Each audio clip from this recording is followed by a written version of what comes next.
جی next علی بھائی ہمارے ساتھ فیضان ملک بھائی ہیں. جی السلام علیکم فیضان بھائی, کہاں سے آپ لائیو میں سوال کریں؟ السلام علیکم انجینئر صاحب. علی بھائی کیا حال ہے؟ جی وعلیکم السلام ورحمۃ اللہ وبرکاتہ. جی فیضان بھائی کہاں سے آپ؟ میں سرگودا سے ہوں. یہ سارے عوام جو ہیں وہ سرگودا, میاں والی, چکوال, یہ سارا عوانوں سے بھرا ہوا ہے. جی جی میں وادی سون کا ہوں, لیکن یہاں ابو کا ٹرانسفر ہوا ہے, پرابلم میں ہوتے ہیں. اچھا ٹھیک ہے, اپنا سوال کریں. علی بھائی میرا سوال نماز کے متعلق ہے. میں نا رفع دین سے نماز پڑھتا ہوں ابھی بھی ماشاء اللہ. لیکن میرے ایک دو دوست تھے, وہ آپ کے معاملے میں نا بہت چھیڑتے تھے. انہوں نے المصنف ابن شیبہ کے اندر سے نا احادیث مجھے دکھائی ہیں, جس کی وجہ سے میرا دماغ کافی بدل ہے. نہیں کوئی پزل ہونے والی ضرورت ہی نہیں. اس کی وجہ یہ ہے کہ المصنف ابن ابی شیبہ اگر اس قابل ہوتی تو وہ اہل سنت کی 6 کتابوں میں آئی ہوئی ہوتی نا.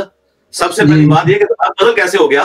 آپ نے 24 کیرٹ سونے کے مقابلے کے اوپر گولڈن کلر کی پلاسٹک کی بنی ہوئی کوئی چیز دیکھ کے آپ کا دماغ پزل کیسے ہو گیا بھائی؟ بخاری مسلم 24 کیرٹ سونا ہے. اگر یہ کتابیں اہل سنت کی 6 کتابیں آخر جو امت نے ایگریڈ اپان کی ہیں, ان کو اس قابل سمجھا ہے کہ مصنف ابن ابی شیبہ جو کہ امام بخاری کے استاد ہیں, اس کے باوجود ان کی کتاب کو میں 6 کتابوں میں شامل نہیں کیا, تو آخر اس کی وجہ ہے نا کہ اس میں جعلی روایتیں بہت ساری ہیں. نہیں لیکن جس کے اندر نا کچھ شخصیات ہیں جو کہ بغیر فیضان کی نماز پڑھتے ہیں, جس طرح کی صحیح نہیں ہے. اچھا غلط ہے, کوئی روایت بھی صحیح نہیں. جی بالکل, صحابہ کرام سے جتنی روایتیں نقل کی ہوئی ہیں سب کی سب صحیح روایتیں.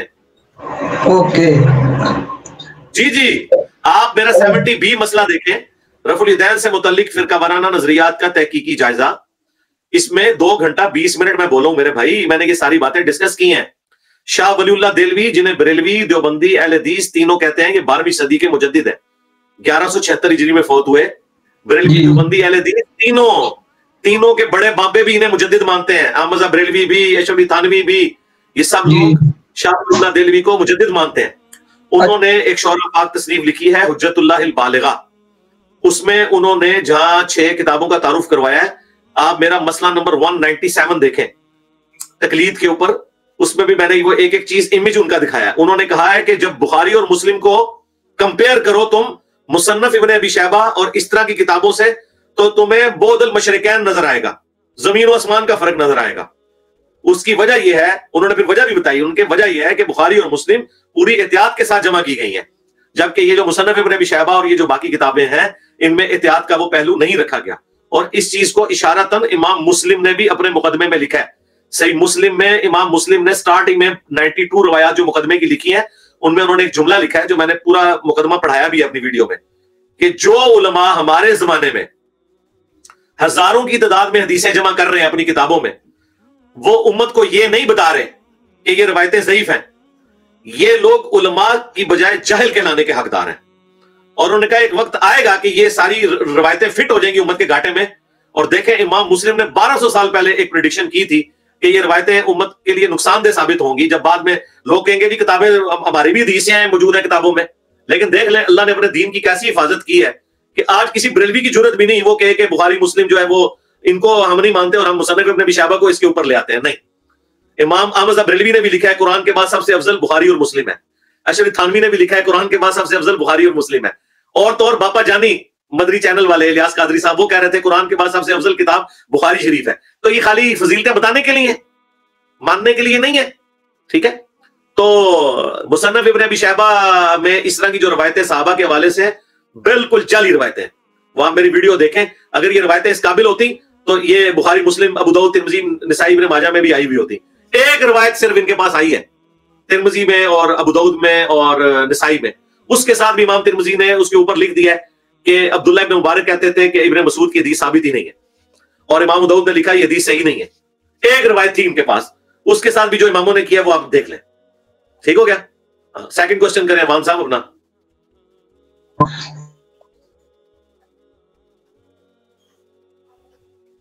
ایک منٹ یار, مائک میوٹ ہے آپ کا, مائک ان میوٹ کریں بھائی. جی یہ صحیح مسلم کی حدیث ہے 2467, خوارج والا چیپٹر ہے. جی ہاں جی ہاں. اس کے اندر یہ پہلے تو وہ آتا ہے، حضرت علی فرماتے ہیں کہ میری امت سے کچھ ایسے لوگ نکلیں گے جو کہ مطلب قرآن اس طرح پڑھیں گے کہ حلق سے نیچے نہیں اترے گا، یہ سارے الفاظ ہیں۔ پھر درمیان میں آتا ہے کہ تم معاویہ اور اہل شام سے مقابلے کے لیے جاتے ہوئے ان کو چھوڑ جاتے ہو کہ یہ تمہارے پیچھے تمہاری اولادیں اور تمہارے اموال کو نقصان پہنچائیں گی۔ اللہ کی قسم میں امید کرتا ہوں یہ وہی لوگ جنہوں نے حرام خون بہایا۔ اس سے کیا مراد ہے؟ یہ حضرت معاویہ کو کہہ رہے ہیں؟ نہیں، یہ میں نے حدیث بیان کی ہوئی ہے میرے بھائی، یہ حدیث میں نے بیان کی ہوئی ہے، جو میری ویڈیو ریکارڈ ہے نا تحکیم کے مسئلے کے اوپر، تحکیم لکھے نا، جو حضرت علی اور معاویہ کے درمیان ایک صلح نامہ ہوا تھا، وہ مس ہینڈل ہی ہو گیا، خیر وہ صلح تو مکمل نہیں ہو سکی، اس کے اوپر آپ تحکیم TAHKEEM تحکیم اور انجینئر مدنی مرزا لکھے، وہ ویڈیو کھل جائے گی، اس میں میں نے اس حدیث کو سٹارٹ ہی میں بیان کیا ہوا ہے۔ یہ حدیث جو ہے نا یہ بخاری میں بھی موجود ہے، مسلم میں ان الفاظ کے ساتھ موجود ہے کہ تم معاویہ کی طرف تو جاتے ہو لیکن ان کو چھوڑتے ہو۔ وہ بیسیکلی ہوا یہ تھا کہ حضرت معاویہ کے ساتھ تو جنگ جاری تھی صفین کی، لیکن جو حضرت علی کے فوجی حضرت علی کو چھوڑ گئے اس وجہ سے کہ حضرت علی جو ہے وہ حضرت معاویہ کے ساتھ کوئی درمیان کا راستہ اختیار کرنے پہ یعنی متفق ہوئے اس حوالے سے کہ کسی طریقے سے حضرت معاویہ جو ہے وہ بیک فٹ کے اوپر چلے جائیں، اس کو تحکیم کہا جاتا ہے۔ تو کچھ فوجی حضرت علی سے ناراض ہوئے، انہوں نے کہا کہ حضرت معاویہ جو ہے انہوں نے خلیفہ وقت کے خلاف خروج کیا ہے تو یہ واجب القتل ہے، ان کے ساتھ کوئی صلح والا معاملہ نہیں ہونا چاہیے۔ تو وہاں پہ بخاری مسلم میں بھی آتا ہے حضرت عثمان بن حنیف کے جو بھائی تھے سہل بن حنیف، بدری صحابی ہیں، وہ حضرت علی کی طرف سے گھوڑے کو ایڑی لگا کے حضرت علی کی فوج میں جاتے ہیں اور کہتے ہیں کہ صلح حدیبیہ کے موقع کے اوپر بھی تو نبی علیہ السلام نے کمپرومائز کیا تھا نا، اگر آج حضرت علی کمپرومائز کر رہے ہیں تو کوئی ایسا مسئلہ نہیں، لیکن اس کے باوجود چند شرپسند تھے، انہوں نے ایکسیپٹ نہیں کیا، تو انہوں نے بجائے یہ کہ حضرت علی کا ساتھ دیتے حضرت معاویہ کے خلاف، الٹا حضرت علی کی جو فوج کے پیچھے بیوی بچے تھے ان کے اوپر حملے کرنے شروع کر دیے غصے کے اندر آ کے۔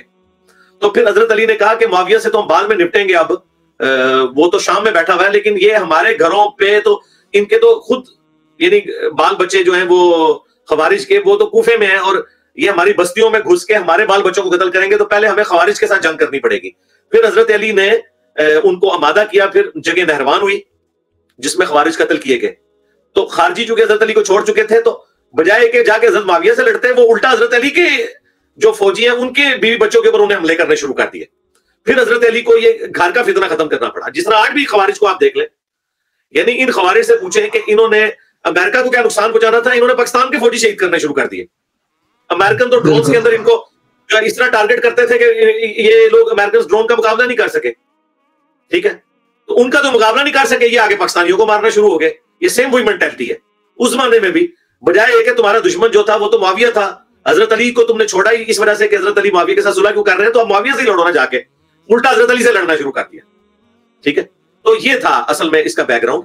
یہ جنگ نہروان کے لیے حضرت علی معاویہ کو ہم بعد میں دیکھ لیں گے، پہلے یہ جو ہمارے صفوں میں جو خوارج گھسے ہوئے ہیں نا، جو یہ ٹی ٹی پی ہماری گھسی ہوئی ہے، اس ٹی ٹی پی کا پہلے کچھ کریں ہم، ٹھیک ہے، یہ چیز تھی۔ اس حدیث سے ایک اور رزلٹ نکلتا ہے، اس حدیث سے ایک اور رزلٹ نکلتا ہے، وہ کہتے ہیں مطلب وسلم فرماتے ہیں کہ میری امت کے لوگ مطلب قرآن کو اس طرح پئیں گے۔ آج کل کے زمانے میں بھی یہ علماء پہ فٹ ہوتا نہیں ہے، کیونکہ جو قرآن کو پڑھ کے اور اس کے بدلے پیسے لیتے ہیں، جی پیسے تو یہ غلط نہیں ہے؟ یعنی بھائی اس کا دوسرا سوال یہ بنتا ہے کہ جو علماء آج کل یا میں بھی حافظ قرآن ہوں، صحیح ہے؟ جی یہ تو لانا ایک چیز تھی نا، یہ تو ایک چیز جی، چلیے آپ کا دوسرا سوال ہو گیا اسی میں نے اس کے اوپر ویڈیو ریکارڈ کرائی ہوئی ہے، وہ آپ دیکھ لیں۔ جو قرات کا معاوضہ لینا وہ تو غلط ہے، لیکن قرآن کی تعلیم کا معاوضہ لیا جا سکتا ہے اگر آپ ٹیوشن کسی کو پڑھا رہے ہیں، وہ ایک الگ چیز ہے، لیکن خالی تلاوت کرنے کا تو معاوضہ نہیں لیا جا سکتا، نہ نماز پڑھانے یا پڑھنے کا معاوضہ لیا جا سکتا ہے۔ باقی یہ جو الفاظ ہے نا کہ قرآن وہ پڑھیں گے اور ان کے حلق سے نیچے نہیں اترے گا، تو خوارج کے ساتھ یہی مسئلہ تھا کہ وہ پڑھتے تو قرآن کی آیات تھے، لیکن وہ پڑھ کے صحابہ کو کافر کہتے تھے، حضرت علی کو کافر کہتے تھے۔ قرآن ان کے حلق سے نیچے نہیں اترا، یعنی قرآن کی تعلیمات پہ انہوں نے عمل نہیں کیا۔ تو یقیناً اس وقت علماء اور ان کی عوام کی بھی اکثریت یہی ہے۔ اب مجھے بتائیں، ایک بندہ نماز میں پڑھتا ہے ایاک نعبد و ایاک نستعین، اور باہر نکل کے بابے کو پکار رہے ہیں مدد کے لیے، تو اس کا مطلب ہے کہ قرآن اس کے حلق سے نیچے نہیں اترا، کہ اس کے دل میں اترتا تو اسے پتا چلتا بھی ایاک نعبد و ایاک نستعین کا تو مطلب یہ ہے کہ آپ نے اللہ کو پکارنا ہے، لیکن بس زبان سے وہ کہتا رہا، باہر نکل کے بابے کو پکارنا شروع کر دیا اس نے۔ تو واقعی حقیقت بات ہے کہ پریکٹیکلی یہ خوارج کی باقیات ہیں کہ قرآن تو پڑھ رہے ہیں لیکن حلق سے نیچے نہیں اتر رہے ہیں۔ لہٰذا وہ لوگ جو قرآن پڑھ کے جو قرآن کے واضح احکامات کو لوگوں تک پہنچا رہے ہیں، وہ تو حضرت علی کی پارٹی کے لوگ ہیں اور جو قرآن پڑھ کے اس کے اپوزٹ نظریات اپنے بابوں کے پھیلا رہے ہیں وہ بھلے حضرت علی کا نام لیتے رہے وہ بیسیکلی خارجیوں میں شامل ہیں. ٹھیک ہو گیا جی؟ اللہ حافظ. بہت بہت شکریہ علی بھائی آپ کا ٹائم دینے کے لیے. دعاؤں میں یاد رکھیے گا, میرے اگلے 10ویں کے امتحان ہیں, دعائیں. بہت بہت شکریہ. اللہ حافظ.